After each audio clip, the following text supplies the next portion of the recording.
Celestina, and this is my persuasive speech. We say that hookers are selling their bodies. But how is that different from actors? They're selling their bodies. Athletes, they're selling their bodies. Models, they're selling their bodies. Dr. Jocelyn Elders, Surgeon General, said at a March 1997 International Prostitution Conference. She makes a valid point. What is the difference? There is only one. Hookers are illegal. Actors can shed their clothing on a film set, and it is perfectly acceptable. But the ancient profession of prostitution is outlawed. Prostitution should be legalized in specialized areas in the United States.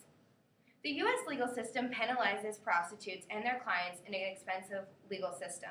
And what is the result? The persons involved pay their fines and are back on the streets, continuing the revolving door process. If prostitution is legalized, we can assign management, and that will decrease the crime, such as robbery and abuse by clients, and will provide a way for prostitutes to get out of the system in a safe and timely manner.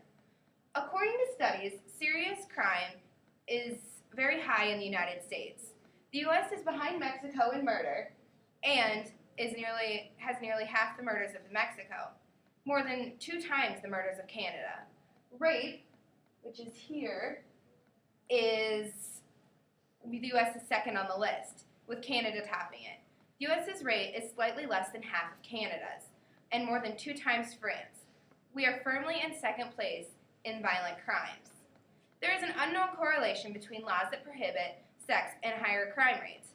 The data does suggest, however, that countries with prostitution legalized do not suffer from higher crime hazard. This gives reason to implement that if we regulated prostitution, we would reduce crime rate, because countries with prostitutes that are illegal have a lower crime rate. Crime rate is not the only concern of the U.S., but also healthcare. If prostitution is legalized, it will be a mandatory rule that is the same with the exotic movie industry. Prostitutes must be tested every couple of months for STDs and HIV/AIDS.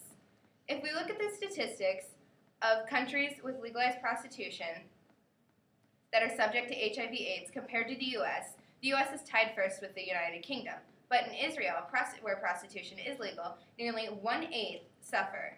The United Kingdom aside, pro-prostitution does not appear to have a negative impact on spread, but it does have positive evidence of support. With this in mind, we realize the fact that women face dangerous STDs every day in this profession.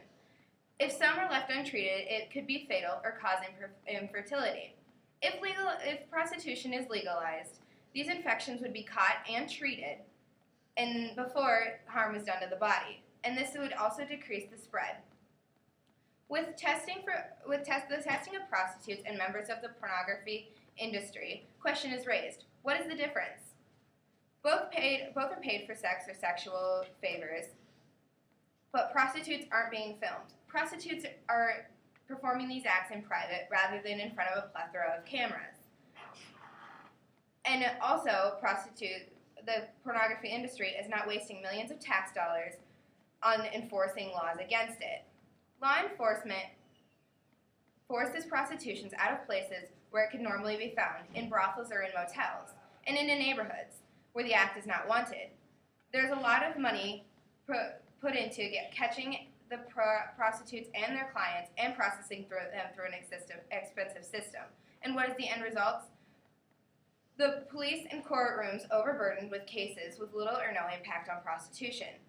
Making prostitution legal would allow management instead of the problem being ignored. Pimps and organized crime figures would have to treat their workers better, and the women would no longer be in a poor condition. In some countries, there are prostitution rings where women are sold and bought and forced to comply through violence and unhealthy working conditions. When these people become abused by their customers in legal systems, this problem would not concur.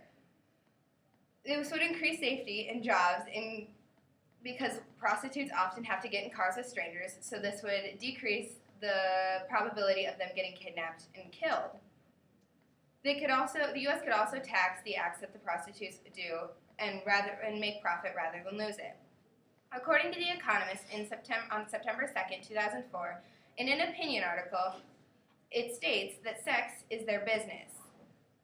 Criminalization forces prostitutes into the underworld. Legalization would bring it into an open where abuses such as trafficking and underage prostitution could be more easily tackled. Brothels would develop reputations worth protecting. Brothels are a means of keeping prostitutes and clients safe and monitored and protected. This does not mean that society is forcing women into prostitution, but it makes the oldest profession safer and more in a monitored environment. By observing and protecting women, chances of being kidnapped and forced into human trafficking are decreased. Prostitution should be legalized in certain areas of the United States. What is the difference between models, athletes, or actors selling their bodies versus prostitutes? There are also so many benefits, such as a decrease in violent crimes, the HIV/AIDS virus, and making the United States a more pleasant place to live. Prostitution will be eliminated in neighborhoods where it is unwanted and instead move to proper areas, making it safer for women and decrease the cost of law enforcement money used in these trials. The entire country could benefit from the legalization of prostitution.